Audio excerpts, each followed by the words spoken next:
Good morning, everyone, and welcome again to the Maroon Saman Faculty of Engineering and Architecture. I'm the Dean, Alan Shehadeh. For those who don't know me, it is truly an honor to be with you again today. This is 2023. We haven't done ideas in person since 2019. And this conference actually has a longer history. It starts in 2002. And Munir Mabsout, I saw him in the room. Where are you, Munir? Munir, you were on the first organizing committee of this conference. It used to be called the FEA Student Conference. I know. That's why I'm reminding you. Riyad, do you remember? Because Riyad Ashdid, you were also on the first organizing committee. Ayman has been around in the background since forever as well, but he remembers, unlike some of us. No offense. Now, I want to mention a few things that pick up where President Khoury left off, I think, and in a way to resonate much of it. I, too, am optimistic. This part of campus is the optimistic part of campus, actually. If you think of it that way, we're here to put propositions on the table. We do put propositions on the table, and that's our profession, to design things that people will use one way or the other. And in upper campus, they critique those things. And hopefully that influences how we think of what we do as well. I mean, that's part of what we are. We are a liberal education university, and that's the spine that runs through all of our programs. Now, I want to tell you a little bit of an origin story of this faculty. In 1945, Dean Acheson, he was the Undersecretary of State for President Harry Truman in the United States. He wrote a memo to Harry Truman saying, he didn't say prop, we need to support economically the government of Saudi Arabia to stabilize it with a loan of $10 million a year until they're able to get oil pumping out of that country and be able to pay that money back eventually. So he was urging this to President Truman. They talked to some oil companies, the Standard Oil Company of New Jersey, Standard Oil of Texas, called Texaco, Standard Oil of New York, which is Mobil, and those companies formed Aramco. By 1948, by 1950, they were Aramco. They started forming it in 1948. By 1949, Aramco and Iraq Petroleum Company and Kuwait Petroleum and others, they said, we need a talent pool to develop those resources in Saudi Arabia. So the State Department is giving us cover. The oil companies are ready to do it. But we need talent. So they came to the most well-known liberal learning university in the Middle East at the time, the American University of Beirut, and they said, we'd like you to start an engineering school, and here's some funding. By 1951, so where's Salah? There you are. So we're talking about in 2 years, the Bechtel building was built, and by 1952, we accepted the first class of students. And so that's a remarkable time frame, from a memo being written in the State Department in 1945 to a school accepting its students in 1952 to fit an architecture which we can argue with. Now, this is not a celebration of 20th century capitalism, but it's a reality check on how we started and what we were here for. Now, you can look at the purpose of any university, you can look at the purpose of the engineering school, and certainly those morph over time. We have many other urgent problems now, including dealing with, the mess that we helped create, putting all that carbon in the atmosphere. And many of our faculty and students are very much engaged in those kinds of problems. And those problems, of course, are exacerbated today with the increased use of computing, which is sucking up also a lot of energy in and of itself. So the Bechtel Corporation donated the largest fund. We called it the Bechtel Building. And that building produced more economic prosperity than any other university this side of the Atlantic in the 20th century. And that's not an exaggeration. If you look at the companies that were started by the faculty and students that came through this building, they're really remarkable.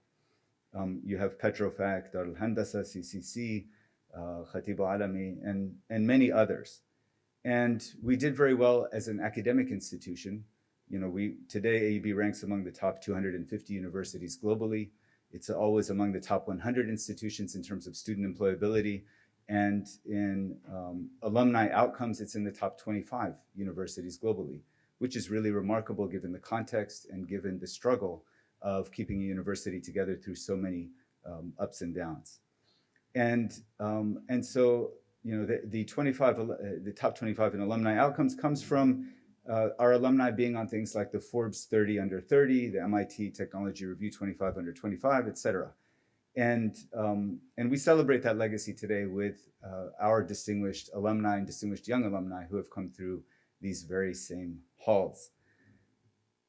But we're not only resting our laurels on those outcomes, those individual outcomes. We have provided opportunities for remarkable individuals to launch remarkable careers who you will see today on this stage. But we've also, as President Khoury mentioned, taken upon ourselves moving the needle at the societal level, not only at the individual level. So yes, it's great that we have all these metrics, that we're a top university given the odds stacked up against us, but that's our own metrics. What are we doing to move the needle on the metrics in society at large?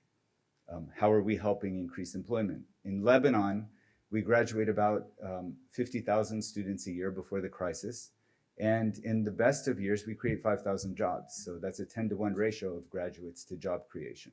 So obviously we have to move the needle on supporting employers and creating new employers through entrepreneurship, and also through the MSFEA Institute, which is an arm of MSFEA that is dedicated to increasing the sustainability and competitiveness of employers in the region, both small and medium-sized employers, but also working with the largest employers. I'm just putting that on the table to mention it here. We also have the Entrepreneurship Initiative, which will be showcased during this event. And we're very cognizant of cautionary tales. How many of you have heard of Johns Hopkins University? It's a little university in the United States. How many of you have heard? Does anyone know what city it is in? You've heard this before, some of you. Where? Baltimore.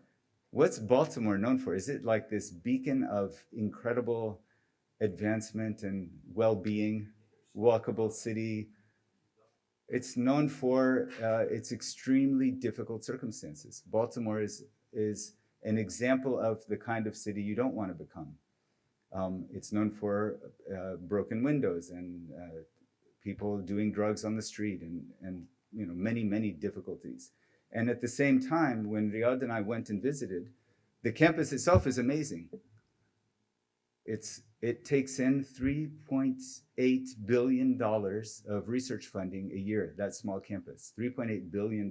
It's more than the next two combined. And so you would think with that kind of legacy, it's one of the oldest universities in the US, maybe the first, it's actually the first doctoral degree granting university in the United States.